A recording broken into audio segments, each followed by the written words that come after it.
오늘은 반가운 우리 조은이 와가지고 조은하고 같이 예배 우리 성경 공부할 수 있게 돼서 너무 감사합니다. 앞으로도 계속 오세요. 자, 오늘은 몇 장이죠? 네, 20장입니다. 자, 흥미진진하게 이제 20장이 됐습니다. 아브라함의 그 활약을 보면서 하나님께서 아브라함을 어떻게 인도하시나 우리가 보고 있는데, 이 창세기를 읽고 아브라함 쪽을 읽게 되면은 장소 얘기하고 아브라함이 옮겨 다니는데 이사 다니는데 이제 그 얘기가 많이 나와요. 근데 그걸 어느 정도 좀 이해를 해야지 하나님께서 아브라함을 어떻게 인도하시나를 알 수 있습니다. 그래서 오늘은 그 20장 들어가기 전에 제가 잠깐 아브라함이 이동한 경로를 통해서 그 아브라함의 흔적, 이 흔적이 하나님께서 어떻게 하시나를 한번 잠깐 제가 설명을 드리겠습니다. 자, 아브라함은 갈대아 쪽에 그 우르라는 지방에서 이제 나가지고 지금의 갈대아 우르는 어디냐면은 이라크 바그다드입니다. 이라크 바그다드 사람이에요. 그러니까는 이 이슬람 쪽 이쪽 사람들 중에서 이라크가 이 이슬람 쪽에서는 맏형이에요. 그래서 이라크가 미국하고 맨 처음에 대항해서 싸웠을 적에 이라크가 막 강했어요. 그래서 이 이슬람 이란 같은 건 게임이 안 됐어요. 이라크가 제일 먼저 미국하고 싸웠어요. 이라크가 맏형이에요. 이슬람 그 세력 중에서는. 이라크를 중심으로 싸우게 된 거는 아브라함이 이라크에서 났기 때문에 그래요. 지금의 바그다드에서 아브라함이 태어났습니다. 거기가 바로 우르 지역입니다. 아버지 데라랑 같이 갈대아인인 그 우르에서 태어나가지고 이제 하나님께서 거기에 있을 적에 아브라함을 지명해서 부르시면서 너는 내가 지명한 곳 나를 믿고 네 아버지한테서 떠나라라고 말씀하셨죠. 10장에 보면은. 근데 아브라함이 누구를 데리고 가? 아버지랑 같이 다 어디로 옮겨가요? 하란으로 옮겨갑니다. 근데 이렇게 옮겨가서 가나안까지 가겠다라고 한 거는 누구 생각이었냐면 아버지 생각이에요. 그 데라의 생각이에요. 그런데 하여튼간에 하나님께서는 아브라함 네가 아버지 집을 떠나서 너 혼자 가라 그랬는데 예 해놓고 아버지랑 같이 어디까지 갑니까? 하란까지 가요. 하란은 지역적으로 보면 어디냐면은 이스라엘 맨 꼭대기 지금 예루살렘의 지금 맨 위 시리아 쪽 그 위쪽까지 이제 가는 겁니다. 그 하란까지 가가지고 하란에서 데라가 죽습니다. 데라가 죽기까지 거기서 기다리는 거예요. 그러니까는 여기서 이제 아브라함은 반만 순종을 한 거예요. 그래서 그 시간 동안 하나님의 시간에서는 없어지는 거예요.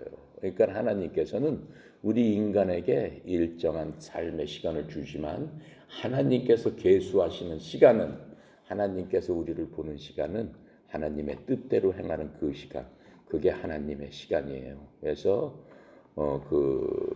그 시간 동안 그 아브라함은 하란에서 머무르면서 하나님 계수에서는 없는 시간이 돼버린 거죠. 쓸데없는 시간이 돼버린 거죠. 그래서 신약에서는 우리한테 세월이 약하니 시간을 아껴라 이렇게 말씀을 하고 계시는 거예요. 자, 그러면서 이 하란에서 데라는 205세 이 땅을 떠나게 됩니다. 그렇게 하다가 어디로 내려가냐면은 세겜이라는 곳까지 내려옵니다. 세겜은 어디냐면은 헐몬산이라는 게 그 어떻게 보면은 이스라엘 왕으로 따지면 백두산 같은 그런 산이에요. 거기서 모든 물의 근원이 헐몬산으로부터 내려와 가지고 갈릴리 호수까지 내려온다라고. 갈릴리는 바다가 아닙니다. 민물입니다. 근데 너무 크기 때문에 호수가 바다처럼 생각돼서 갈릴리 바다 이렇게 얘기를 하는 겁니다.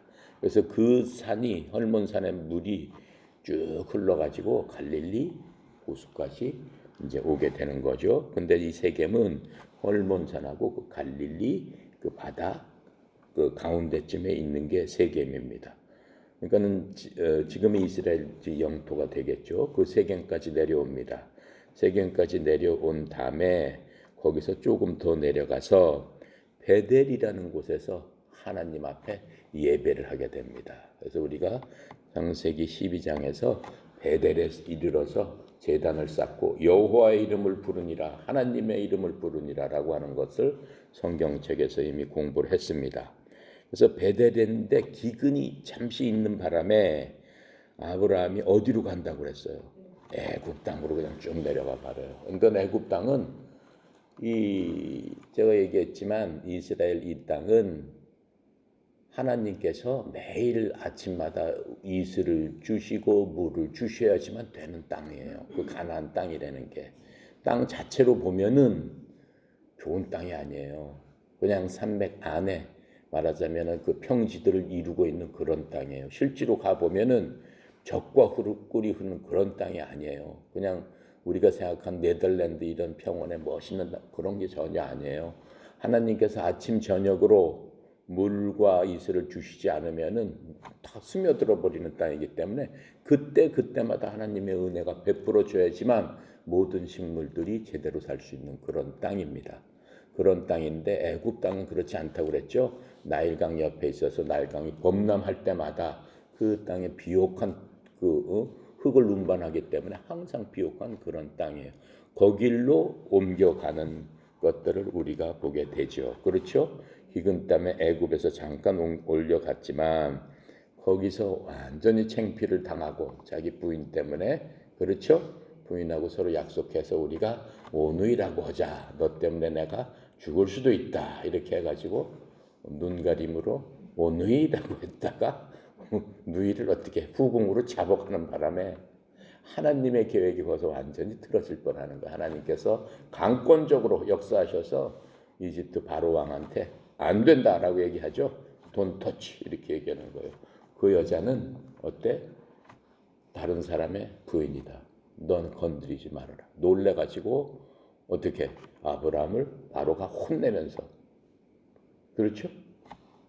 너 가라 이렇게 되는 겁니다. 다 네 재산 갖고 다 가라. 다시 어디로 올라가요? 다시 하나님 앞에 제단을 쌓던 그 베델로 다시 갑니다. 베델로 다시 갔는데 그때는 이미 창대해졌기 때문에 롯과는 같이 갈 수 없다. 그래서 롯 보러 네 갈 길 가세요. 그랬더니 롯이 쫙 보니까 야 좋은 땅이 있다. 거기는 정말 기름지고 풍부한 땅이 있다라고 하면서 어디로 내려가요? 소돔으로 내려가는 것을 우리가 봤습니다. 자, 그래서 롯은 소돔으로 가고 그 다음에 아브라함은 거기서 있다가 어디로 내려가냐면은 헤브론이라는 땅으로 내려가게 됩니다. 헤브론이라는 땅을 내려가서 하나님께서 헤브론에 내려갔을 적에 아브라함한테 말씀하라. 너 동서남북을 여기서 산에 올라가서 쳐다봐라. 보이는 그 모든 것이 네 것이다 라고 말씀을 하세요. 내가 복을 주겠다 이렇게 말씀을 하세요. 네 자식을 창대하겠다라고 말씀하세요. 자식이 있었습니까? 없었습니까? 없었어요. 그때 내려갔을 적에 아브라함이 이제 그 말씀을 자식도 없었고 했는데 그냥 그것을 그대로 어떻게 되는 거예요? 바로 믿은 거죠. 믿고 하나님 말씀대로 어떻게 거기서 하나님 앞에 다시 제단을 쌓고 예배를 드렸어요.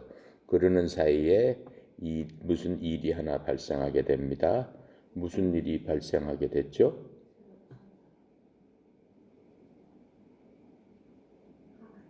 응? 그렇죠. 하갈을 데리고 댕겼죠. 이집트에서 하갈 데리고 댕기다가 이제 하갈로 인해서 엄청난 시련을 맞게 되는 그런 것들을 우리가 알 수 있죠. 그런데 롯한테 일이 생기잖아요. 롯이 북쪽 왕하고 싸우면서 잡혀가는 그런 것들을 만나게 되죠.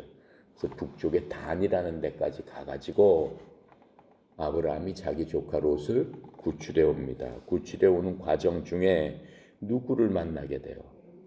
예, 멜기세덱. 무슨 왕이라고 그랬어요? 예, 살렘의 왕 멜기세덱을 만나게 되는 겁니다. 살렘의 왕 멜기세덱을 만나는데 만난 장소가 어딘 줄 아십니까? 그 만난 장소가 지금의 예루살렘입니다. 그래서 살렘의 왕이니까 예루살렘 빼고 살렘이잖아요. 근데 멜기세덱, 살렘의 왕 멜기세덱은 시작과 끝이 없는 사람이라고 그래서 족보가 없는 사람이라고 그랬어요. 그래서 우리가 신약에서 보니까 멜기세덱에 대한 신분에 대한 설명을 해주고 있습니다. 뭐라고 그랬어요? 즉 하나님의 족보에 있는 사람이다. 그 밑과 끝이 없고 그 사람은 그리스도의 예표다. 예수님께서 나타나십니다. 그렇죠? 그리고 전쟁에서 이후 돌아오는 아브라함을 만나서 아브라함을 격려를 하셨을 적에 아브라함이 축복을 받고 멜기세덱이 축복을 받고 감사합니다라고 하면서 뭘 드렸어요? 11조를 드렸어요. 그래서 지금 우리 신약에서 11조를 드리는 근본을 따져라라고 하면은 멜기세덱한테 11조를 드린 게 우리 신약 시대의 근본이라고 얘기했어요. 그 이후에 1500년이 지나서 모세를 통해서 율법이라는 걸 통해서 10분의 1은 하나님 거다라고 하는 얘기가 있죠. 근데 그거는 우리 신약 시대한테 통하는 얘기예요? 안 통하는 얘기예요? 안 통하는 얘기예요. 그 얘기는 예수님께서 오셔서 어떻게 했어요? 구약을 끝마치심으로써 모든 것 다 이뤘다라면서 끝냈어요. 그러니까 지금 11조는 율법 시대 11조의 의미가 아닙니다. 그건 하나님께 아니에요. 우리가 11조를 신약시대에 드린 것은 멜기세덱한테 드렸던 아브라함 믿음의 조상이 드렸던 그 11조가 기원이 되는 겁니다. 왜 그러냐면은 구약시대 11조는 누구 때문에 드리는 거야? 감사함으로 드리는 거야? 아니에요. 왜 그게 하나님 거 10분의 1이라고 그래요? 왜 그래요?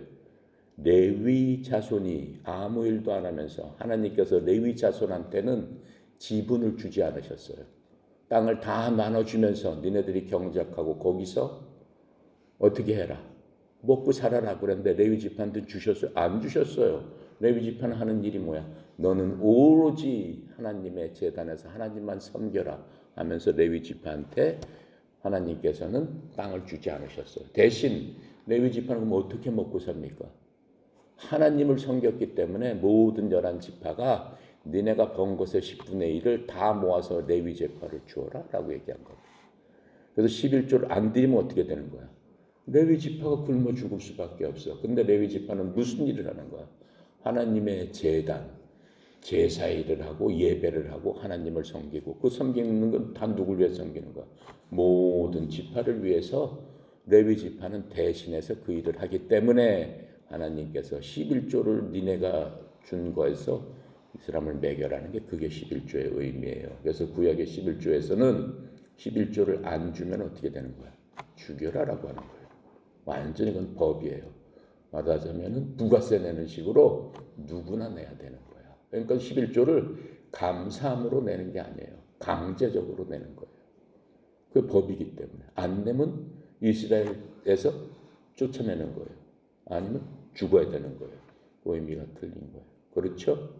지금 우리의 의미는 감사함으로 내는 거예요. 왜? 하나님께서 승리하고 이기게 하시고 아브라함, 믿음의 조상인 아브라함이 모든 그 과정마다 하나님의 개입이 없었더라면 우리 믿음의 조상이 될 수도 없었고 이러한 성경책이 써질 수가 없는 그런 겁니다. 하나님께서 이 멜기세덱이 어떻게 다시 한번 격려를 하는 것을 봅니다. 그런데 거기서 또 소돔 왕이 아브라함한테 어떻게 손을 내밀죠. 세상과 네가 이 재산 다 갖고 나랑 같이 거래를 하자. 아브라함이 어떻게 해요? 단호하게 물리칩니다. 그렇죠? 세상과는 단호하게 물리칩니다. 근데 중요한 거는 성경에 보면 아브라함이 이런 곳에 갈 때마다 절대로 이렇게 큰 집을 지었다는 말이 없어요. 항상 장막에서 거했다. 이렇게 계속 나옵니다. 항상 아브라함은 움직일 거를 생각하고 있어요. 하나님께서 가라 그러면 가는 거야. 그러니까 이런 집을 짓고 하면 못 가잖아. 가고 싶어도 갈 수가 있어. 아까워서 못 가잖아. 그러니까 아브라함은 어떻게 된 거야? 세상에 얽매이지 않았어요. 항상 영적인 사람이기 때문에 하나님께서 가라고 하면은 갈 곳을 모르지만 가는 그러한 믿음의 사람인 것을 우리가 볼 수 있습니다. 그렇게 해서 이 자기 그 조카 롯을 구하고 돌아왔을 적에 이제 우리가 금방 얘기한 대로 멜기세덱도 만나고 소도망도 만나면서 아브라함의 믿음을 하나님께서 격려해 주시고 그 격려를 본바탕으로 아브라함은 자신의 믿음의 행동을 소도망한테 보여주면서 다시 돌아오게 되는 겁니다. 베델로 돌아오게 되는 겁니다. 그렇죠? 자, 베델로 오면서 이제 그 헤브론 땅에 거하게 되는 거죠. 헤브론 땅에 헤브론으로 이제 가서 어떻게 하는 거죠?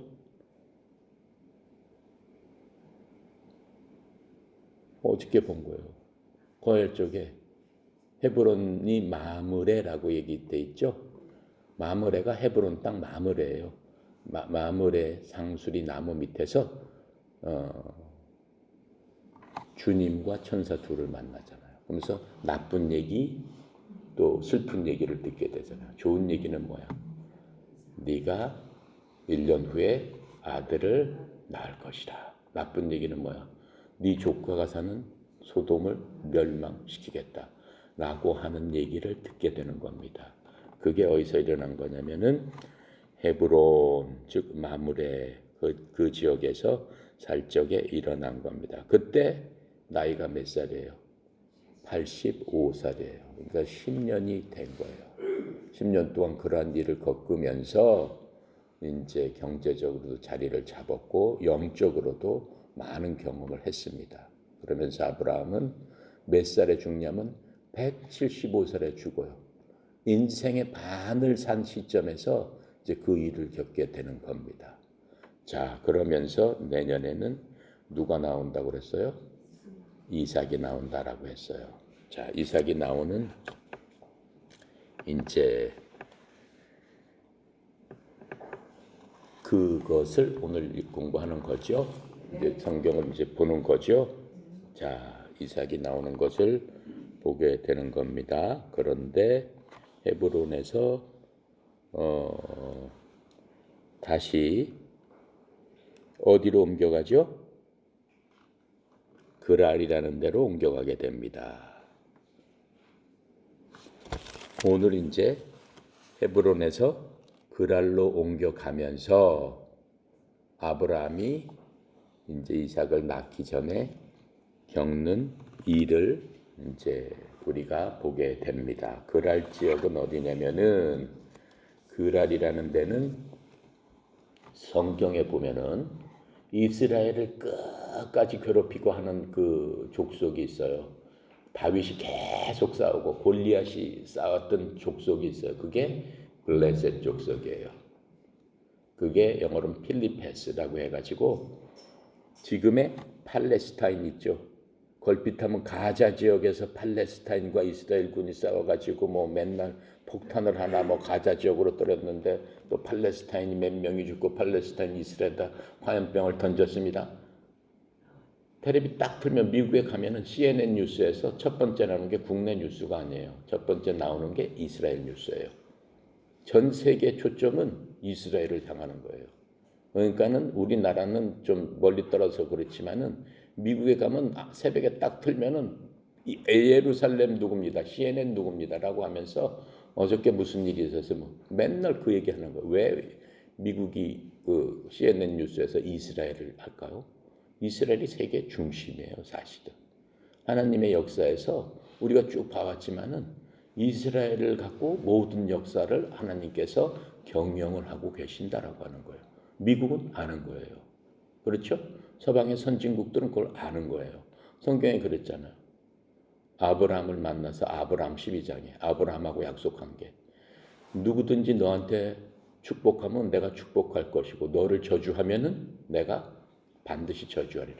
사람이든 나라든 상관없이 하나님께서 처음에 하신 약속이에요. 그게 바로 이스라엘 때 모체이기 때문에 이스라엘을 자체를 놓고 얘기를 하는 겁니다. 그런데 지금 이 그랄로 다시 내려가게 된 그 상황은 팔레스타인 지역이에요. 이방인 지역으로 다시 또 내려가는 거예요. 그러니까 하나님께서 가나안을 내 땅으로 주시겠다라고 한 거는 뭐냐면은 말하자면은 그 가나안 지역이라는 게 그 헐몬산 밑에 그부터 시작해 가지고 지금 그 팔레스타인 지역이 있는데 가나 지역이 있는데 거기까지 예루살렘을 통해서 그 세겜 지금 그 아브라함이 지나왔던 그 모든 지역을 가나안이라고 통틀어 얘기해요. 가나안에 5민족이 살았는데 물론 가나안 민족은 아브라함 그 노아의 세 아들 중에 함족에 속한 민족들이 그쪽 지역에 살았죠. 어떻게 보면 다 형제지간이죠. 친척지간이죠. 근데 하나님께서는 그 사람들을 이방인이라고 하셨어요. 이 아브라함의 자손을 빼놓고는 하나님 입장에서는 다 하나님의 자녀였지만 이방인이라고 하셔가지고 우리한테 역사적으로 보여주시기 위해서 이방인을 삼으신 겁니다. 그런데 이 그랄 땅으로 다시 내려가는데 그랄 땅으로 내려가게 된 것은 이 세 천사를 만난 다음에 다시 그랄로 내려가 버린 거예요. 그래서 그랄은 블레셋 사람이고 이방 땅이에요. 물론 그쪽은 다 이방 땅이었지만 바로 애굽 위에 있는 그 땅까지 내려가게 됩니다. 자, 이제 거기서부터 또 이제 얘기가 시작되는데, 자, 오늘 20장을 보면서 머릿속으로 지도를 생각하시면서 20장을 한번 보도록 하겠습니다. 우리 1절부터 7절까지 합시다. 아브라함이 거기서 네게부 땅으로 옮겨 가데스와 슬 사이 그랄에 거류하며 그의 아내 사라를 자기 누이라 하였으므로 그랄 왕 아비멜렉이 사람을 보내어 사라를 데려갔더니 그 밤에 하나님이 아비멜렉에 현명하시고 그에게 이르시되 내가 데려간 그 여인으로 말미암아 내가 죽으리니 그는 남편이 있는 여자입니다. 아비멜렉이 이 여인을 가까이 하지 아니하였으므로 그가 대답하되 주여 주께서 의로운 백성도 멸하시나이까. 그가 나에게 이는 내 누이라고 하지 아니하였나이까. 그 여인도 그는 내 오랍이라 하였사오니 나는 온전한 마음과 깨끗한 손으로 이렇게 하였나이다. 하나님이 꿈에 또 그에게 이르시되 내가 온전한 마음으로 이렇게 한 줄을 나도 알았으므로 너를 막아 내게 범죄하지 아니하게 하였나니 여인에게 가까이 하지 못하게 함이니 이 때문이다. 이제 그 사람의 아내를 돌려보내라. 그는 선지자라.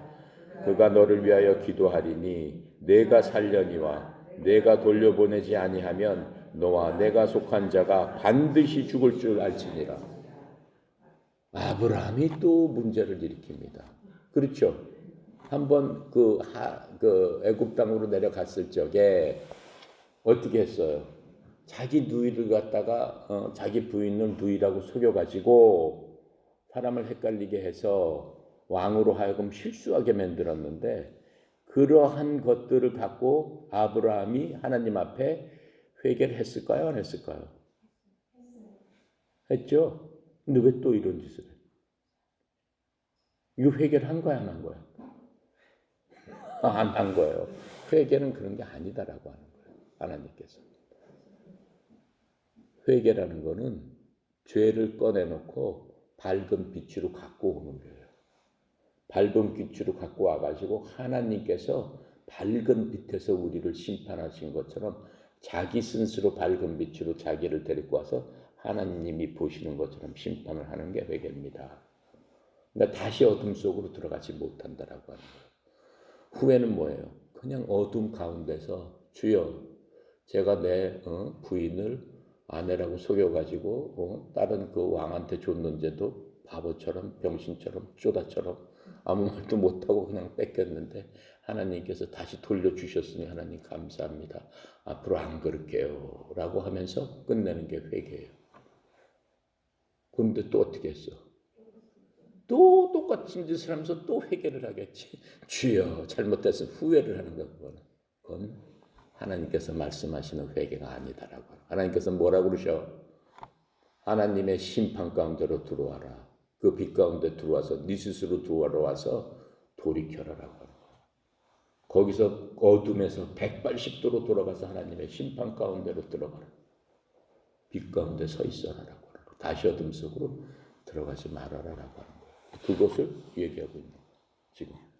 그런데 아브라함은 회개를 한 거야? 후회를 했던 거지. 내가 괜히 그랬구나. 근데 아브라함은 애당초 곧다우 짓을 하려고 생각을 했어요. 13장에 보면은. 길을 떠나면서 부인하고 약속을 해. 야, 뭔 일이 생기면 너 너무 이쁘니까 사람들이 너를 탐내기 위해서 내가 걸리적거리니까 나를 죽이고 또 데려갈 수도 있어. 그러니까는 사람들 앞에서는 그냥 누이라고 해. 그럼 나한테 잘 보일 거 아니냐. 너를 차지하기 위해서. 그럼 내가 목숨을 갖다가 보존할 거 아니야. 근데 그 작전대로 들어맞았잖아요. 맨 처음에는. 그렇죠. 하나님께서는 아브라함하고 한 약속이 있으세요. 하나님의 성품이 나타나는 거예요. 우리 인간 같았으면 두 번째 하면은 뭐라고 그러겠어요? 싸대기를 때리고 그냥 이놈을 혼을 내고 발로 차고 미친놈 막 하고 막 욕을 하고 혼을 내고 넌 막 끝장이야 막 이런 식으로 얘기했을 거 아니야. 그렇죠. 근데 하나님의 성품은 뭐라고 그래? 자, 여기서 읽은 것 보니까 아비멜렉에게 하나님께서 딱 나타나서 말씀하신 너 죽으리라 얘기하시는 거예요. 너 까불면 죽으리라. 아비멜렉이 깜짝 놀랐어요. 나는 아무것도 한 짓이 없는데요.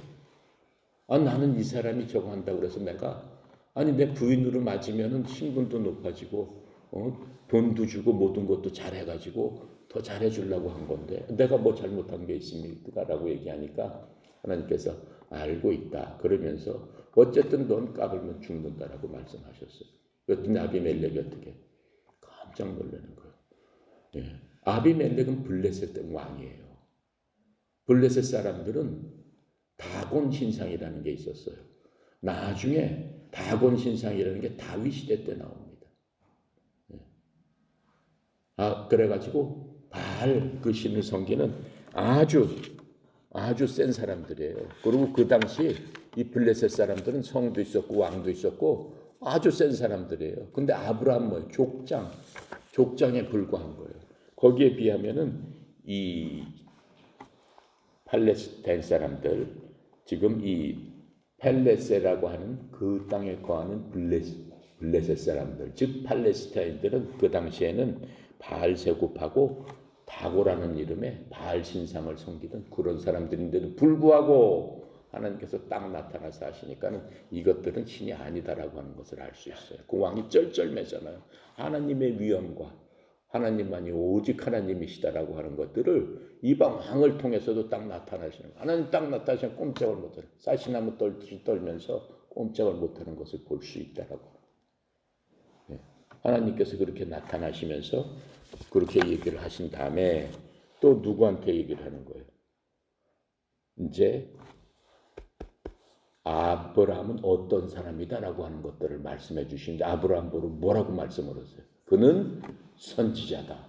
하면 얼마나 대단하십니까? 그런 놈이 뭔 선지자겠어요? 인간적으로 생각하면 그렇죠. 이놈이 두 번이나 지 아내를 팔아먹고 뭔 선지자가 이런 선지자가 있어 이런 싸대기를 맞아도 열 번을 맞아야 되겠지만 하나님께서는 그렇게 안 하신다라고. 왜 그래? 하나님은 아브라함을 내 친구요 하나님의 아들로 생각했다. 그 당시 하나님의 아들이라는 말이 안 나오지만은 하나님은 의로운 사람이다라고 생각했어요. 하나님 편이다라고 생각한 거예요. 하나님 편이기 때문에 하나님은 용서를 다 하시는 거예요. 어떠한 경우라도. 그게 믿는 사람의 특권이다라고 지금 얘기를 하는 거예요. 그러니까 지금도 우리한테 성경은 우리로 하여금 이 성경을 보고 교훈으로 깨달아서 알고 니네들이 그것을 갖다가 모범으로 삼고 어떻게 해라? 의로 교육하기에 유익한 책이다라고 말씀하시는 거잖아요. 그러니까 우리가 이걸 공부하는 것도 하나님께서 우리를 대하는 우리가 하나님의 아들이라면 그렇죠? 그리스도께서 우리 속에 계시다면 아브라함보다 더 높은 신분에 지금 우리가 있기 때문에 하나님께서 우리가 실수를 했을 경우도 어떻게 처리를 해주신다라고 하는 것들을 믿어라라고 하는 거예요. 그럼 믿을만 하나님이십니까? 예. 그래서 하나님께서는 나는 신실하다라고 말씀하시는 거예요. 계속적으로 얘기하잖아요. 사람들이 그럴까 진짜가 하기 때문에 계속적으로 성경은 하나님의 신실하심을 보여주는 거예요. 성경은 뭐라고 얘기를 하고 있어요? 영생이란 무엇이냐? 하나님을 아는 거라고 그랬어요. 그렇죠? 영생은 다른 게 아니라고 그랬어요. 하나님을 깊이 알 적에 거기서 바로 영생이 있다라고 말씀하시는 거예요. 영생을 지금 알려주시는 거예요. 자, 그래서 하나님은 죄지신 자기 자신의 백성들을 하나님께서 찝으신 사람들을 택하신 사람들을 어떻게 하신다? 끝까지 보호하신다라고 하는 것을 보여주고 있을 뿐만 아니라 하나님께서 복주기 위해서는 사라가 그 사람의 부인이 되면 돼, 안 돼? 안 되는 거잖아요. 애장도 틀려버리는 거잖아요. 그렇죠? 아브라함이 참 이상한 사람이에요.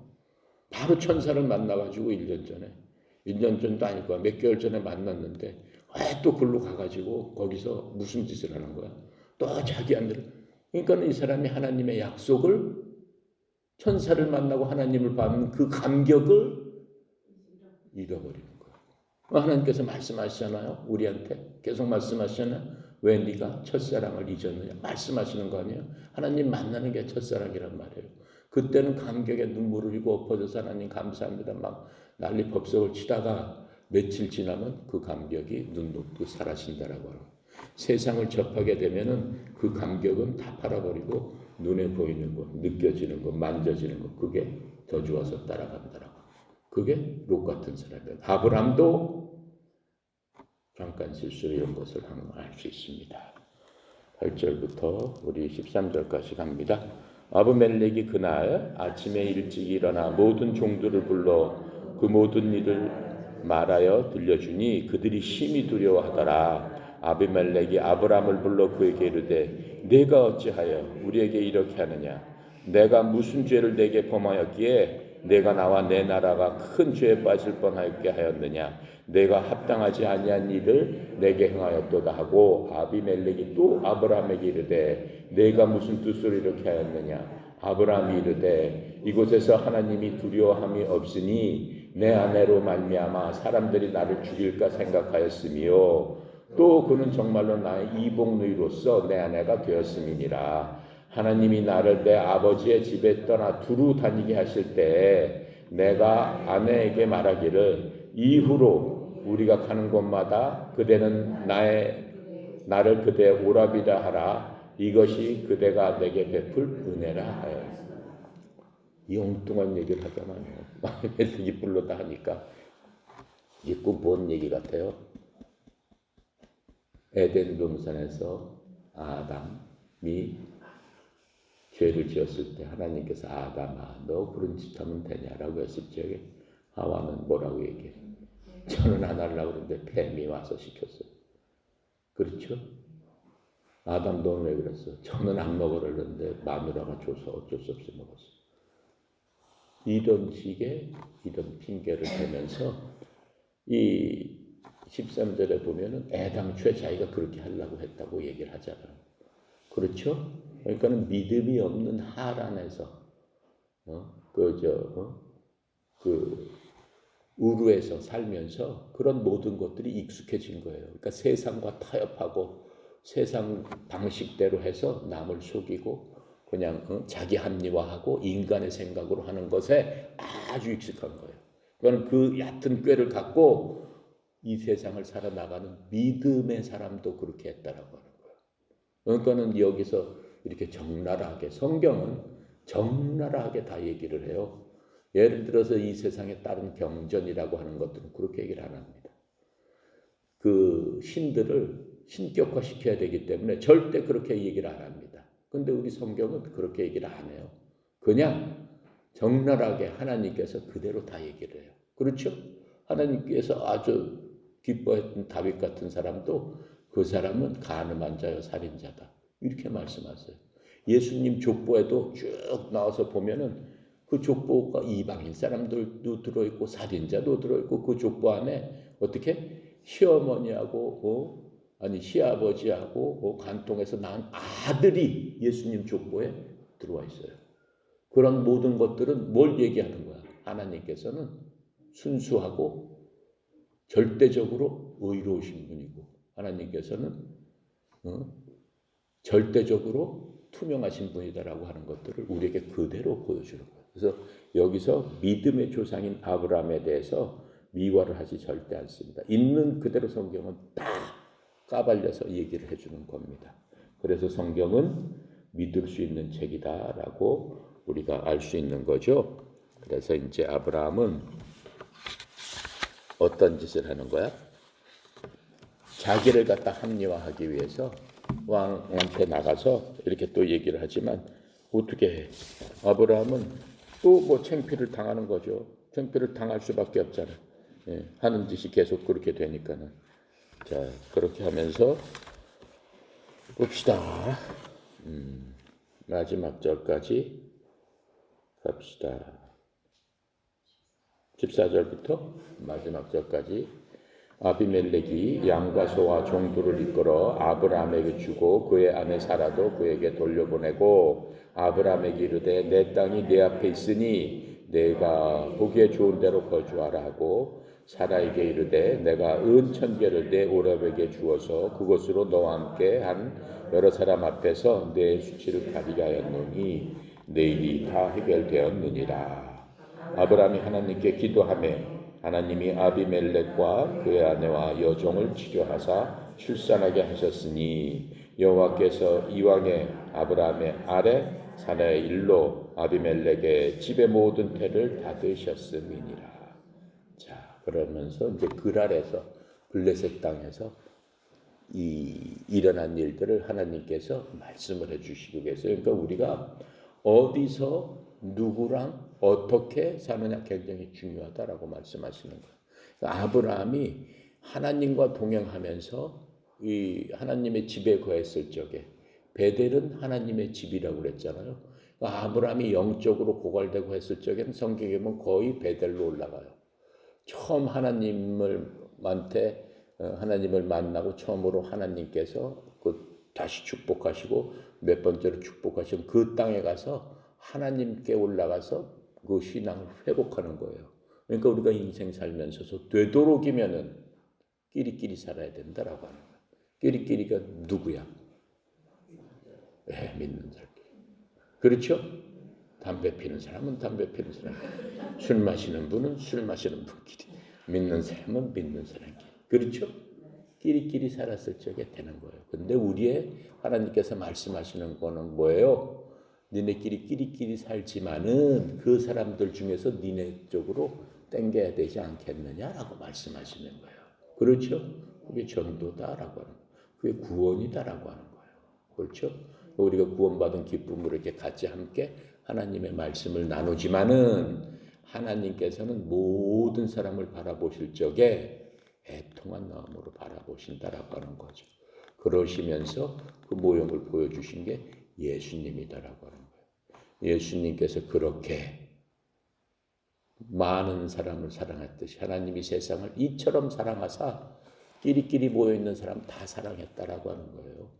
내가 독생자를 주셨는데 그 사람을 믿는 사람은 이쪽 편으로 오니까 믿게끔 해주면 안 되겠니? 라고 말씀하시는 거예요. 그러시면서 그 사명을, 그 일을 내가 니네들한테 맡기겠다라고 말씀하셨어요. 그러니까 우리가 어떻게 해야 돼요? 끼리끼리 있으면서도 그런 사람들을 어떻게 해야 돼요? 건져와야 된다라고. 그렇죠? 그 말씀을 지금 하고 있는 21장으로 갑니다. 21장 우리 1절부터 7절까지 합시다. 시작. 여호와께서 말씀하신 대로 사라를 돌보셨고 여호와께서 말씀하신 대로 사라에게 행하셨으므로 사라가 임신하고 하나님의 말씀하신 시기가 되어 노년의 아브라함에게 아들을 낳으니 아브라함이 그에게 태어난 아들 곧 사라가 자기에게 낳은 아들을 이름하여 이삭이라 하였고 그 아들 이삭이 난 지 8일 만에 그가 하나님의 명령하신 대로 할례를 행하였더라. 아브라함이 그의 아들 이삭이 그에게 태어났을 때 100세라. 사라가 이르되 하나님이 나를 웃게 하시니 듣는 자가 다 나와 함께 웃으리로다. 또 이르되 사라가 자식을 젖먹이겠다고 누가 아브라함에게 말하였으리요마는 아브라함이 노경에 내가 아들을 낳았도다 하니라. 자, 드디어 이 어떻게 되는 거예요? 그랄 땅에서 하나님의 약속이 이루어지는 것들을 볼 수 있습니다. 하나님께서 아브라함에게 10년 만에 그 약속을 어떻게 하는 거예요? 성취시킬 수 있도록 10년이 아니었죠. 25년 만에. 그렇죠? 75세 때 만났으니까는 이제 몇 세가 됐어? 100세가 됐어요. 25년 동안 어떻게 했어? 참고 기다렸어요? 안 기다렸어요. 아브라함은 몇 년만 기다렸어요? 10년 기다렸어요. 네, 85살까지 기다리다가 하갈을 아내로 삼았죠. 종을 아내로 삼았어요. 성경에서는 하갈과 하갈이 난 그 이스마엘과 사라가 난 이삭과의 관계를 신약에서는 굉장히 심도 있게 생각을 하고 있어요. 이거는 종의 자식, 자유인의 자식 해가지고 율법과 그리스도의 관계, 그 다음에 그 칭의에 있어서 그런 관계들을 갖고 이 둘을 갖고 계속적으로 성경은 말씀을 해주시고 계세요. 자, 그래서 그걸 한번 이제 보도록 할 텐데요. 맨 처음에 드디어 이제 아들을 낳기 때문에 얼마나 좋았겠어요.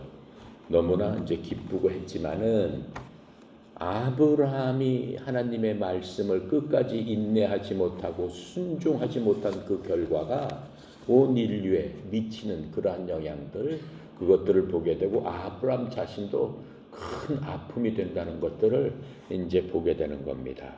자, 그래서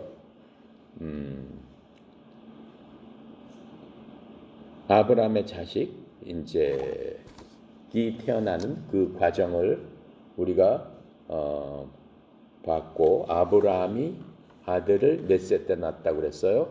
100세 때 낳습니다. 사라는 90대 낳았어요.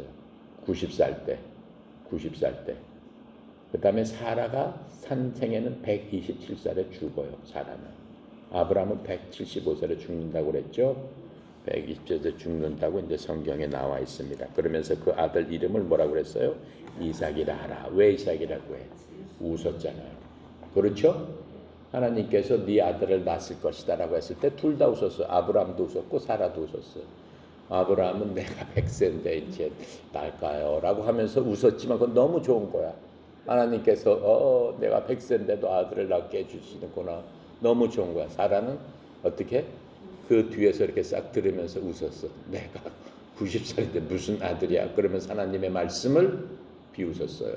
하지만 낳고 난 다음에는 하나님의 은혜를 깨닫고 사라도 믿음으로 하나님 감사합니다라고 웃으면서 아들을 웃음이라고 해서 이삭이라고 이름을 짓게 되는 것들을 우리가 볼 수 있습니다.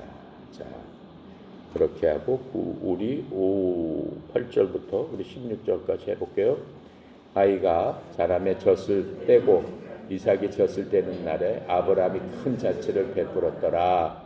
사라가 본즉 아브라함의 아들 애굽 여인 하갈의 아들이 이삭을 놀리는지라. 그가 아브라함에게 이르되 이 종과 그 아들을 내쫓으라. 이 종의 아들은 내 아들 이삭과 함께 기업을 얻지 못하리라 하므로 아브라함이 그의 아들로 말미암아 그 일이 매우 근심이 되었더니 하나님이 아브라함에게 이르시되 내 아이나 내 여종에게 말미암아 근심하지 말고 사라가 내게 이른 말을 다 들으라. 이삭에게서 나는 자라야 넷이라 부를 것임이니라.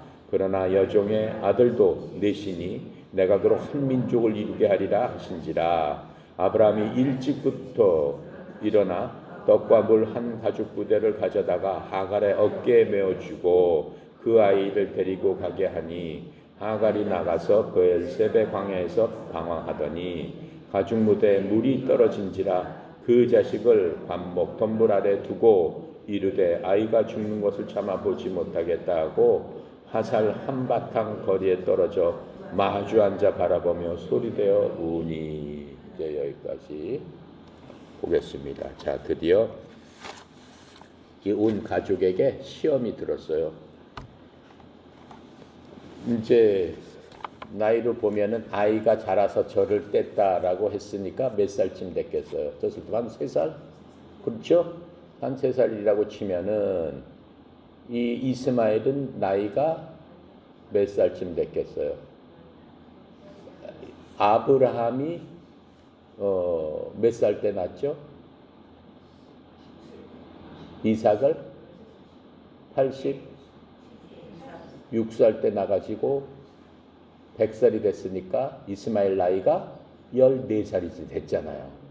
14살 때 이삭이 응에 태어났어. 근데 한 젖을 뗐으니까 한 3년 됐으니까 3살이라고 한다면 이스마엘 나이가 17살쯤 됐겠죠.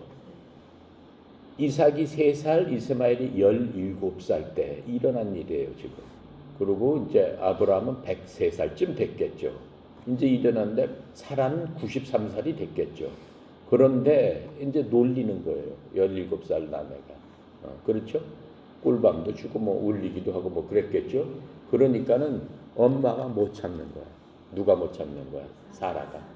아니 이놈이 이 첩의 자식이 내 아들을 갖다 이렇게 구박을 해? 라고 하니까 열불이 터지니까 아브라함에게 쫓아가 가지고 얘기하는 거예요. 저 자식과 저 애미를 쫓아라. 내가 못 살겠다. 아니면 내가 나가겠다. 이랬겠죠. 성경은 그런 말은 없지만 그러니까 아브라함이 몹시 걱정을 합니다. 아브라함이. 왜 걱정을 해? 이스마엘도 자기 자식이기 때문에 그 자식을 옆에 두고 싶어 했어요. 이삭이 없었을 적에 아브라함이 한 얘기가 있어요. 내 후손을 누구로 만들어 주겠다. 이스마엘도 내 자식이니 하나님께 말하는 거예요. 이스마엘도 내 자식이니 그냥 이스마엘한테 내가 늙고 내 본처도 늙었으니까 걔한테 후손을 얻게 하면 어떻겠습니까? 이렇게 얘기를 하는 것들을 우리가 봤습니다. 그래서 이스마엘을 굉장히 사랑했어요. 17장 18절 한번 찾아보세요. 그 뒷장 한 장 넘겨보세요. 18절에.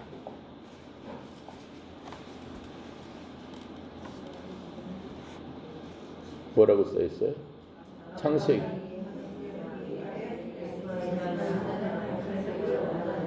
그렇죠. 이스마엘로 자기 대를 잇기를 원한 아이다. 이런 생각을 갖고 있어. 이스마엘도 굉장히 사랑했던 아들이에요.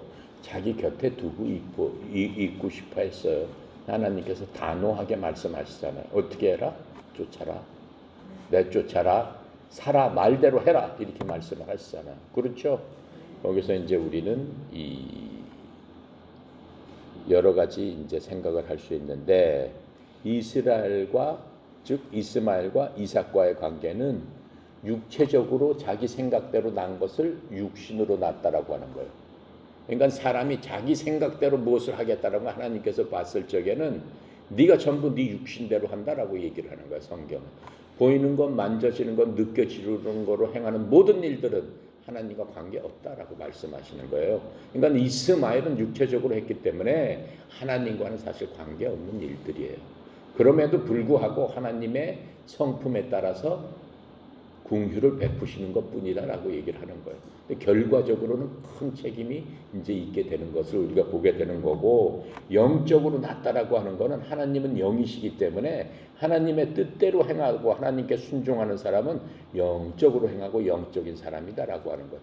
영에 속한 사람이다라고 지금 말씀을 하고 계시는 거예요. 그러니까 이삭은 영에 속한 아들이에요. 하나님께서 아브라함한테 약속하시고 그 약속을 순종함으로써 얻었기 때문에 영적인 아들이 이스라엘이다라고 얘기해요. 로마서에서는 계속 그것을 육과 영을 대비해서 얘기를 해주고 있습니다. 그러니까 우리 보러 알아야 된다라고 하는 그 교훈으로 주시는 건데 이거는 큰 교훈이기 때문에 한번 얘기를 해볼게요. 자, 로마서 4장 19절 20절 먼저 찾아볼게요.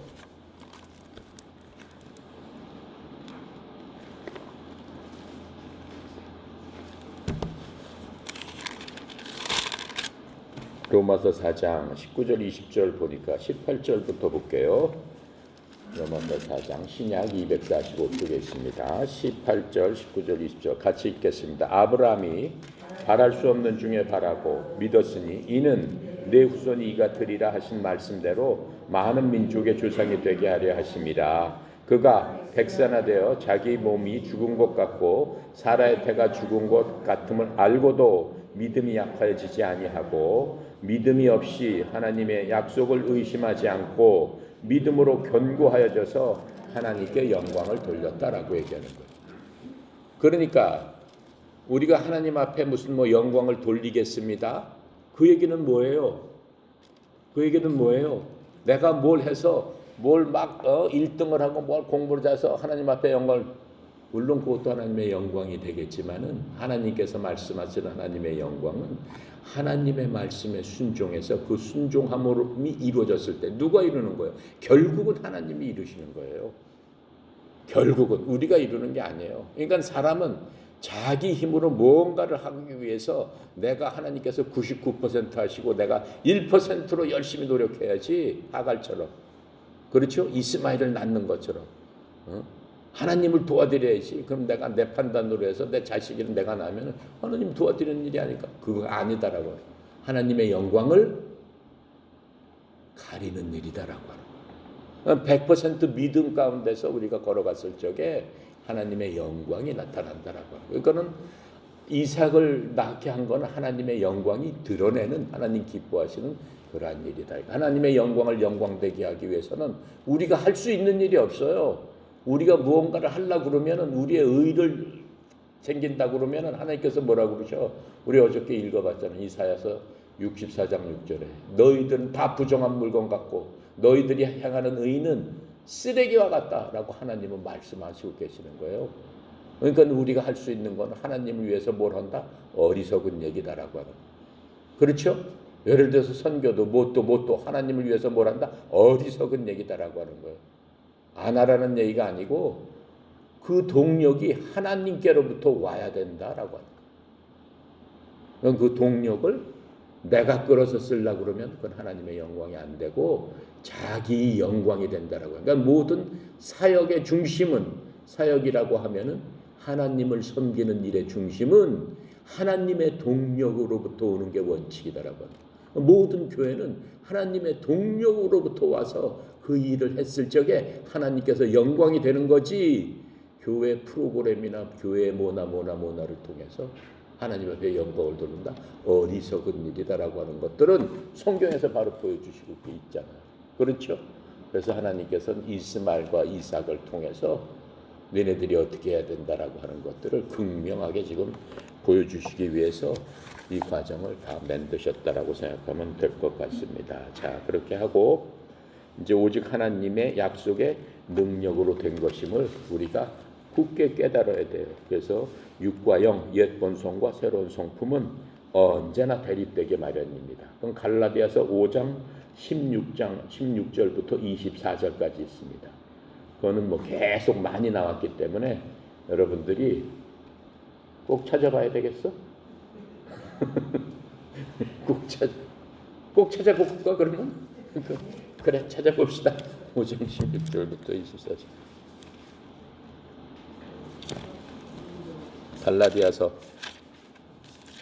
갈라디아서는 작은 로마서예요. 5장 16절부터 24절 아주 훌륭한 얘기가, 다 같이 읽어봅시다. 육체의 일과 성령의 열매는 무엇인가? 자, 내가 이르노니 너희는 성령을 따라 행하라. 그리하면 육체의 욕심을 이루지 아니하리라. 이거는 만약에 아브라함이 성령의 일을 따라 행했으면은 자기 육체의 소욕대로 이스마엘을 낳지 않았을 거 아니에요. 이스마엘을 낳지 않았으면 지금 중동 사태가 일어나지 않아요. 절대로 일어나지 않아요. 그렇죠? 자, 그리고 17절에 육체의 소욕은 성령을 거스르고 성령은 육체를 거스리니 이 둘은 서로 대적하므로 너희가 원하는 것을 하지 못하게 하려 함이니라. 우리가 원하는 거 뭐야? 하나님 순종하고 하나님 따라가고 싶습니다라고 하는데 이 육체의 소욕이 계속 이걸 방해한다라고 하는 겁니다. 88절 만일 내가 성령의 인도하시는 바가 되면 율법 아래 있지 아니하니라. 즉 육체의 일은 분명하니 음행, 더러운 것, 호색, 우상숭배, 주술, 원수 맺는 것, 분쟁, 시기, 분냄, 당짓는 것, 분열함과 이단과 투기, 술취함, 방탕함, 또 그와 같은 것들이라. 전에 너희에게 경고한 것 같이 경계하노니 이런 일을 하는 자들은 하나님의 나라를 유업으로 받지 못할 것이요 오직 성령의 열매는 사랑과 희락과 화평과 오랫참음과 자비와 양성과 충성과 온유와 절제니 이런 것들을 금지할 법이 없느니라. 그리스도 예수의 사람들은 육체를 함께 그 정욕과 탐심을 십자가에 못 박았느니라. 즉 누구 같은 사람들이야? 바로 여러분 같은 사람들이다라고. 그렇잖아요. 그렇죠? 예, 하나님께서는 여러분을 그래서 기뻐하신다라고 말씀을 하고 계시는 거예요. 자, 그렇게 하면서 보세요. 구원을 이제 옛본성을 이제 우리가 이제 이 구원은 옛본성을 변화시킬 수 없습니다. 아브라함을 통해서 얘기를 하고 입증을 하고 계시는 거예요. 아브라함의 옛본성이 걸핏하면 지금 나오는 거 아니에요. 사라를 통해서 옛본성이 걸핏하면 나오는 거. 아브라함은 정말 하나님께서 우리 같았으면 아마 놀라서 기절해서 자빠졌어요. 하나님 앞에 나와서 어떻게 사람하고 얘기를 하는데 그것을 보고도 1년도 안 지나서 또 그따위 짓을 똑같이 하냔 말이에요. 우리 아브라함은 구원받은 사람 중에서 첫 번째, 그 전에도 많이 있겠지만은 대표적인 사람 아니냔 말이야. 그래서 믿음의 조상, 우리 믿음의 조상 아니냔 말이에요. 근데 그 믿음의 조상을 들어서 하나님께서 옛본성을 버리지 못한다라고 지금 말씀을 해주시고 계시는 거예요. 그래서 옛본성을 극복하는 유일한 방법은 뭐예요? 하나님께 순종하고 하나님 판단대로 우리가 행하는 거예요. 하나님 판단을 우리가 어떻게 할 수 있습니까? 하나님은 이미 구약시대 사람하고는 틀리게 우리들한테는 큰 복을 주셔서 구약 사람들한테는 신비였어요. 하나님의 계시가 신비였어요. 모든 선지자들이 퀘션 마크를 가졌어요. 그런데 우리한테는 그 신비를 다 펼쳐서 다 까발겨 놓고 우리들한테는 그 모든 신비를 갖다 알려주셨어요. 그게 뭐예요? 바로 성경이잖아요. 하나님의 경륜을 그 구약 사람들은 보지 못했어요. 그냥 산봉우리만 이렇게 봤어요. 그 밑에 발생되는 그 세세한 일들을 전혀 알 수 없었어요. 대언자들도. 근데 우리한테는 그 모든 것들을 갖다가 알려주셔가지고 우리로 하여금 하나님을 온전히 믿게끔 하는 거예요. 그래서 영생은 하나님을 아는 거다라고 하는 얘기가 되는 거예요. 영생은 신약에서 하는 얘기죠. 영생. 왜 그래? 그 신비의 모든 것들이 우리한테는 밝혀졌기 때문에 그렇다라고 말씀하시는 겁니다. 그래서 하나님께서 드디어 이스마엘을 내쫓으라라고 해요. 근데 아브라함의 마음이 너무나 아프다라고 하는 것들은 우리가 그 17절, 18절이나 이제 이 11절에서 보면은 이제 알 수가 있습니다. 하지만 어떻게 하는 거예요? 내쫓으라는 건 뭐예요? 옛 본성하고 새 본성하고는 어떻게 영합할 수 없다, 같이 할 수 없다라고 하는 것들을 하나님께서 예표로 분명하게 보여주시죠. 내쫓으라. 내가 그 옛 본성이 얼마나 내가 어떻게 길들여져 있기 때문에 어떻게 해? 어떻게 해요? 하고 싶잖아. 담배 피는 사람 손 들어봐. 없죠. 네. 담배 피는 사람이 있으면 좋은데 그 사람의 간증을 들어보면은 옛 본성을 버릴 수가 없어요. 안 피려고 하는데 나도 모르게 손이 막 계속 가고요. 막 이렇게 가요. 담배가 없더라도 미치겠어요. 그게 옛 본성이야. 근데 어떻게 해? 내쫓으라라고 하잖아. 내쫓으라. 하차장 내쫓으라고 지금 하나님께서 말씀하고 계십니다. 그러니까 고개를 막 그러니까 어떻게 보통 일이 아니야. 그래도 어떻게 됐을 때 성령으로 충만했을 때 성령으로 충만할 수 있는 유일한 방법은 한 가지밖에 없어요. 하나님의 말씀을 계속 붙들고 그 안으로 들어가는 수밖에 없어요. 하나님께서 맨 처음에 우리를 구원하실 적에 그리스도로 옷 입어라 라고 하는 그거밖에 없어요. 우리를 확 잡아서 그리스도 안으로 확 침례를 시키는 그 방법, 그 상태로 유지돼야 되는데 너무 힘들다라고 하는 것을 누가 알고 계셔? 하나님께서 알고 계신다라고. 그래서 바울도 뭐라고 그래요? 신약을 13권이나 썼지만 나는 괴수 중에 괴수입니다. 내 옛 본성을 끝까지 버릴 수가 없어서 너무 괴롭습니다. 내가 이 땅에 사는 것보다는 죽어서 아버지께 가는 것이 나한테 더 좋은 덕이지만은 그래도 내가 여기서 사는 것은 여러분들을 위해서 잠시나마 하나님의 계시의 말씀을 내가 받았기 때문에 그것들을 전해주는 것이 여러분한테는 낫기 때문에 내가 괴로운 그 심정을 갖지만 하나님의 그 사역을 위해서 내가 살고 있을 뿐입니다라고 하면서 바울은 그렇게 한탄을 했어요. 그러니까 그 심정이 우리 심정이 될 적에 하나님께서 어떻게 우리를 도우시겠다라고 하시는 거예요. 그러니까 그 심정대로 살아야 되는 거예요. 그러니까 믿는 사람들은 결과적으로는 어떤 거냐면은 죄악의 뿌리 가운데, 죄악의 그 틀 가운데는 들어가지는 않습니다. 성령께서 우리한테 계시니까. 왜 그래? 우리의 양심의 빛이 계속 비춰주고 있어. 너 마음이 괴롭지 않냐? 너 그렇게 하니까 슬프지 않냐? 슬프면 나와라. 계속 말씀해줘. 결국은 나와요. 근데 또 들어가는 거야. 슬픔이 좀 많으니까 랄랄라 하다가 들어가자 하고 또 들어가는 거야. 인간의 본성이 그렇지만 어떻겠습니까? 그럴 때마다 하나님 용서해 주세요. 다시 시작을 하는 거예요. 하나님께서는 왜 다시 시작할 수 있어? 그리스도를 통해서 다시 할 수 있는 힘을 주셨는데, 아브라함을 통해서 우리가 봤을 적에 아브라함은 그런 때마다 다시 할 수 있는 힘을 하나님께서 계속 공급해 주시는 거예요. 왜 공급하실 수 있어? 하나님은 얼마이티 가드이기 때문에 그런 거예요. 엘샤다이의 하나님이다라고 하나님 말씀하셨기 때문에 애당초 아브라함한테 나타날 때 나는 엘샤다이다라고 얘기했어요. 나는 하지 못할 일이 없다. 너네들이 구하지 않기 때문이다. 그리스도가 얘기하잖아요. 구하라, 두드리라, 어떻게 해라? 하나 잊어버렸네. 찾으라. 중요한 걸 잊어버린다. 그렇게 해야 된다라고 하는 거예요. 그렇죠?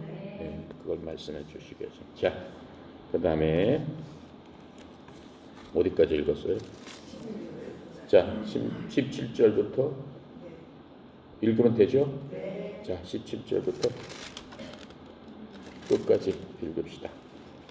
하나님이 그 어린아이의 소리를 들으셨으므로 하나님이 사자가 하늘에서부터 하갈을 불러 이르시되 하갈아 무슨 일이냐 두려워하지 말라. 하나님이 저기 있는 아이의 소리를 들으셨나니 일어나 아이를 일으켜 내 손으로 붙들라. 그가 큰 민족을 이루게 하리라 하시니라. 하나님이 하갈의 눈을 밝히셨으므로 샘물을 보고 가서 가축부대에 물을 채워다가 그 아이에게 마시게 하셨더라. 하나님이 그 아이와 함께 계심에 그가 장성하여 광야에서 거주하며 활 쏘는 자가 되었더니 그가 바람 광야에 거주할 때 그의 어머니가 그를 위하여 애굽 땅에서 아내를 얻어 주었더라.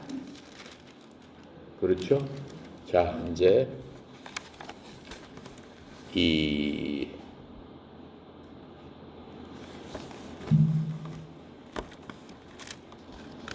갈라디아서 4장 21절부터 31절까지 보면은 이 얘기에 대해서 이제 자세하게 나와요. 이스라엘과 옛 언약 거기에 대해서 이제 다시 나오는데 볼게요. 갈라디아서 4장 21절 31절 이게 성경에 계속 나오는 얘기니까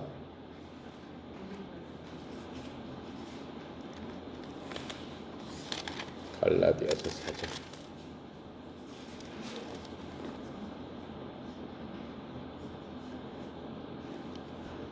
하갈과 사라 이렇게 아까의 제목이 딱 나오죠. 예, 그래서 제가 계속 얘기했지만 성경은 성경으로 풀어집니다. 성경에 있는 모든 말씀은 성경에서 그대로 해석을 해주고 있어요. 구약에 대한 말씀은 또 신약에서 해석하고 신약에 대해서 하는 말씀은 구약에서 해석을 해주고 있는데 바로 이겁니다. 자, 21절부터 읽어볼게요. 내게 말하라. 율법 아래 있고자 하는 자들아 율법을 듣지 못하였느냐. 기록된 바 아브라함에게 두 아들이 있으니 하나는 여종에게서 하나는 자유 있는 여자에게서 낳다 하였으며 여종에게서는 육체에 따라 낳고 자유 있는 여자에게서는 약속으로 말미암았느니라. 이것은 비유니 이 여자들은 두 언약이라. 하나는 신의 산으로부터 종을 낳은 자니 곧 하갈이라.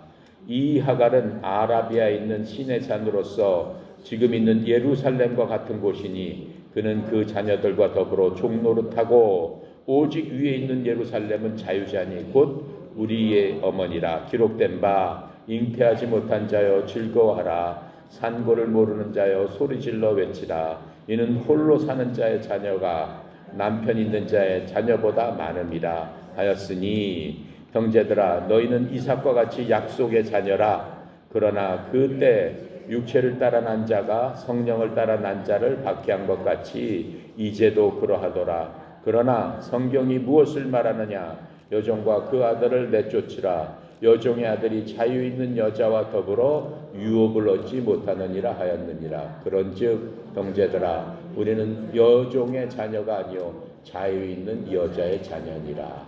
이렇게 해서 하갈과 이스라엘을 그저 이삭을 율법과 하나님의 언약, 그리스도의 그 은혜, 그것과 율법과 은혜를 비교해서 계속적으로 얘기하는 겁니다. 그래서 율법은 죄의 종로를 터게끔 만드는 겁니다. 그렇다고 해서 율법이 악한 게 아니에요. 율법은 선한 거고 훌륭한 겁니다. 왜 그래? 율법은 거울과 같다고 그랬어요. 거울에 비춰보면은 내한테 계속적으로 보이는 건 뭐예요? 내 잘못, 내가 고쳐야 될 것. 거울을 왜 봐요? 고치기 위해서 보잖아요. 고치기 없고 완벽한 사람 거울 봅니까? 볼 필요가 없어요. 자신이 있으니까. 그렇죠? 근데 거울은 좋은 거울일수록 모공까지 들여다보게 하는 거예요. 그렇죠? 사람들이 모공을 살펴보려고 어떻게 막 현미경 같은 걸 엄청난 거예요. 그렇게 보면은. 그렇죠? 그게 율법의 작용이다라고 하는 거예요. 은혜는 어떻게 되는 거예요? 은혜는 거울이 아니에요.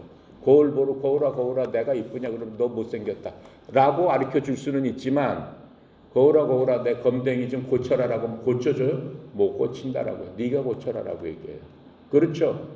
그게 거울이 하는 역할이에요. 근데 거울이 못생긴 걸 못생겼다라고, 아니 잘생긴 걸 잘생겼다라고 얘기하는 게 나쁜 얘기입니까? 좋은 얘기죠.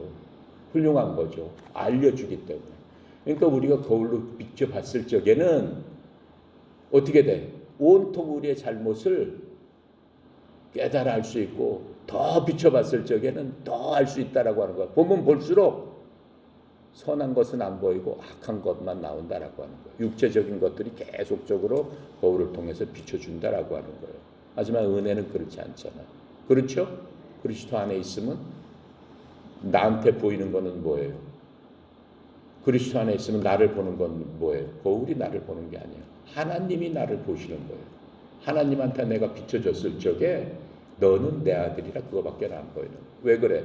예수의 보혈이 나를 갖다가 어떻게 싹 덧입혀가지고 내가 뭘로 보이는 거야? 예수로 보이는 거예요. 예수로 덧입는 거예요.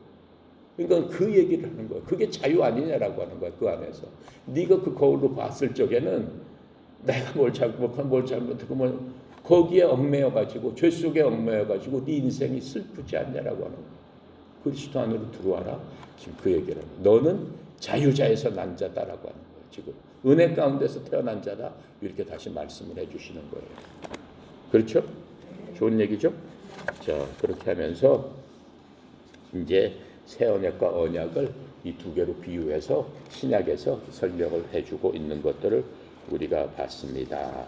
자, 그렇게 하면서 어떤 일이 있게 되냐면은 하나님께서 이제 17장에서 이제 마지막 장까지 이스마엘에게도 하나님께서는 복을 주신다고 했으니까 이스마엘에게도 12부족이 생겨나는 복을 받게 됩니다. 그래서 그 12부족이 지금 이슬람권을 갖다가 만든 아주 창대한, 땅으로 보면 더 창대하잖아요. 영적으로는 핍박했지만 육신적으로 굉장히 창대한 거예요. 근데 구약의 특징은 뭐예요? 하나님께서 약속을 하시고 아브라함한테 주시겠다라고 하는 것들은 대부분 사람들이 좋아하는 복이에요. 모든 게 구약에서는 복이에요. 그렇죠? 11조도 안 하면은 11조 해봐라 네 창고에 복간이 쌓이고 뭐가 어쩌고 저쩌고 그렇잖아요. 걸핏하면 그 얘기 하잖아요. 그 구약 때는 하나님께서 그렇게 복을 주셨어요. 아브라함한테 동서남북을 봐라 네 땅이다. 별을 봐라 네 자손이다. 다 눈으로 확인할 수 있는 복을 하나님께서는 구약에서는 다 주셨어요. 근데 우리가 영적으로 하나님의 자녀가 된 다음에 지금 뭐라고 얘기하는 거예요? 영적이게 된 자는 육적하고 상관이 있다고 그랬어요? 없다고 그랬어요? 없다라고 했기 때문에 육적인 복이 우리하고 상관이 있어? 없어?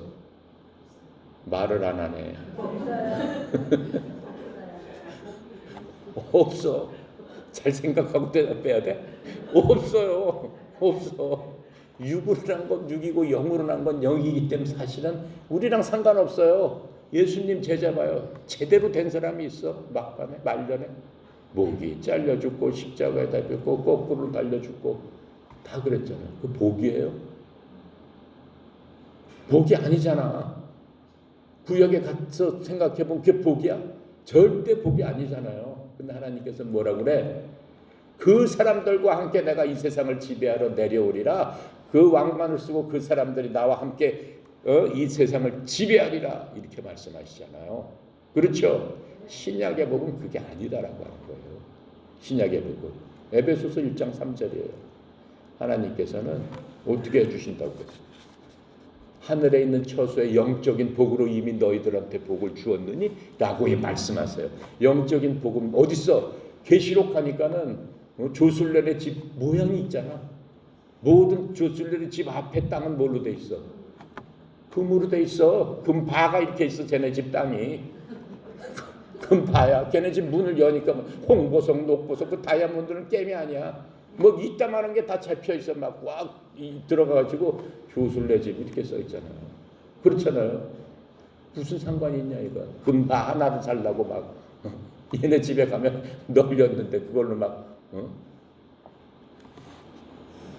그래서 성경을 갖다가 똑바로 보면서 그러니까 하나님을 영생이라는 건 뭐예요? 하나님을 아는 거라고 그랬어요. 하나님의 말씀을 깨달아는 거라서 그게 영생이라고 그랬어요. 구약식으로 복 받는다라고 영생을 얻지 못해요. 절대로 얻을 수 없어요. 구약식으로 복을 받을 수 없어요. 구약식으로 복 받는 건 굉장히 저급한 거예요.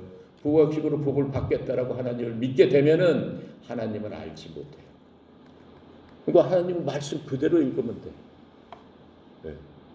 아시겠어요? 네. 어떤 사람은 우리가 여기서 살면서 다윗처럼 살아야 돼. 어떻게 다윗처럼 살아? 말이 돼? 그렇게 따지면 안 돼. 그건 안 돼. 그렇게 하면 안 돼. 너무 슬픈 거야. 그렇게 살라고 하지 마. 하나님 말씀대로 살아야 되는 거야. 그렇죠? 다윗처럼 사는 거는 구약 때, 그 시대 때 하나님의 경륜이 바뀌었어요. 하나님이 바뀐 게 아니에요.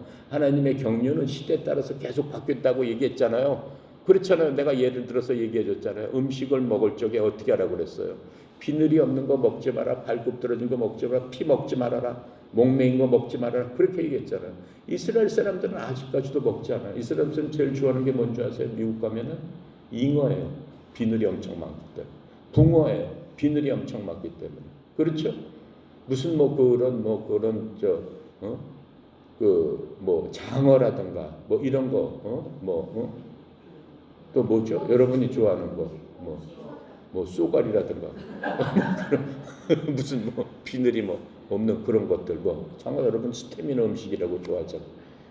이스라엘 사람은 부정한 음식이다라고요. 만지기만 해도 부정한 음식이라고 얘기해요. 그래서 그거 먹지 않아요. 그래서 음식을 구분해서 코셔 음식이라고 그것만 먹어요. 하나님께서 말씀하신. 근데 경륜이 바뀌잖아요. 어떻게? 제사상에 있는 음식을 먹어도 됩니까? 안 됩니까? 하고 물어볼 정도잖아요. 바울이 뭐라고 그래? 제사상에 있는 음식 먹으라고 그래? 안 먹으라고 그래? 먹어도 된다고 그래. 제사상에 돼지머리가 있는데요. 바울이 얘기하잖아요. 돼지머리가 어떠냐? 돼지가 잘생겼는데 맛있게 생겼구만. 먹어도 되지 않냐? 왜 그래? 귀신이라는 게 있냐라고 얘기하는 거예요. 그걸 누가 무슨 마귀가 와서 그걸 먹느냐라고 얘기하는 거예요. 그런 거 없다라고 하는 거예요. 그렇잖아요. 없는 걸 갖고 사람들이 만들어 놓고 상상 속에서 제사를 지낸다고 했었고 거기다 했었고 제물이라고 했었고 그게 무슨 상관이야? 하나님 보시기 아무것도 아닌데 저 사람들이 참 엉뚱한 짓을 하네. 무슨 상관이냐? 먹어도 된다라고 얘기해요. 하지만 옆 사람이 양심에 찔리면 그 사람을 위해서 어린애니까 어린애한테 마음의 상처 주지 마라. 그렇게 해서 먹지 말아라. 그렇게 얘기해요. 그렇죠? 나중에는 또 이스라엘 회의에서 너무 이스라엘 사람들이 그러니까 피하고 목매인 건 먹지 마라. 그 정도까지 또 해줘요. 근데 예수님께서는 나중에 뭐라고 해서 다 필요 없다. 피도 먹어도 된다. 이 세상의 모든 것들은 하나님께서 주신 것이기 때문에 감사함으로 먹으면은 아무 상관이 없다. 그렇게 말씀하시는 거예요. 하나님의 이 세상을 다스리는 경륜이 시대에 따라 바뀌기 시작하신다라고 한 걸 볼 수 있어요. 그러니까 구약의 복하고 신약의 복하고는 너무나 틀린 거예요. 그러니까 우리가 창세기를 보면서 육신의 일과 영적인 일을 분명히 알으라고 창세기를 말씀하시는 거예요. 그러니까 창세기를 여러분이 깊이 심각하게 깨달았을 적에 우리 신앙의 방향이 무엇인가를 믿음의 조상을 통해서 우리한테 알려주시는 거예요. 믿음의 조상을 통해서. 아시겠죠? 그러면서 내일은 믿음의 조상인 아브라함한테 가장 큰 시련이 닥치는 것들을 볼 수 있어요. 너무 재밌겠죠? 자, 그럼 오늘까지 끝내고 내일 네? 어디 22절까지 마지막까지 자 한꺼번에 읽읍시다.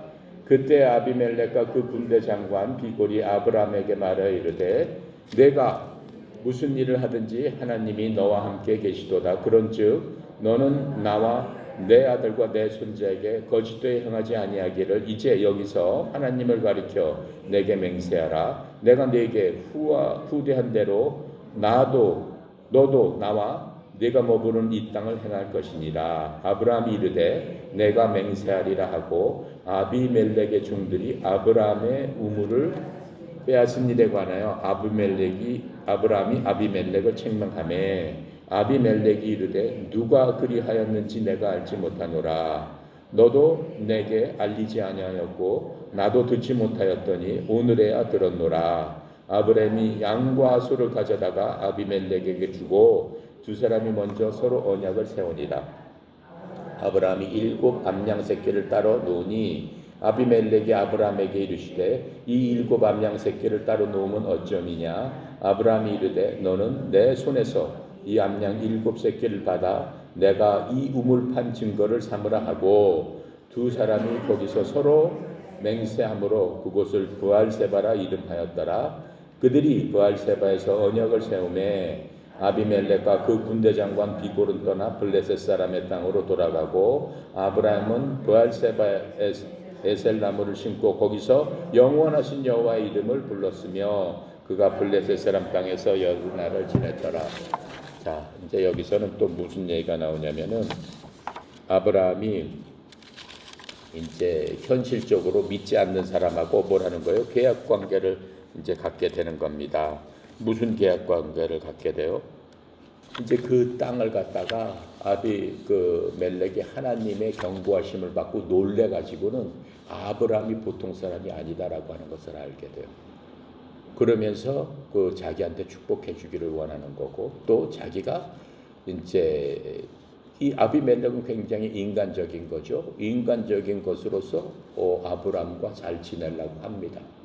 잘 지내려고 하는데 아브라함이 믿지 않는 사람하고 계약할 적에도 객관적이고 확실한 증거로서 그 모든 것들을 이루어 나가는 것들을 하나님께서 보여주고 있는 거예요. 그러니까 우리가 믿지 않는 사람들하고 할 적에도 정확하고 확실하게 그 선을 그어서 할 수 있도록 하는 것들을 이제 보여주고 있는 과정이에요.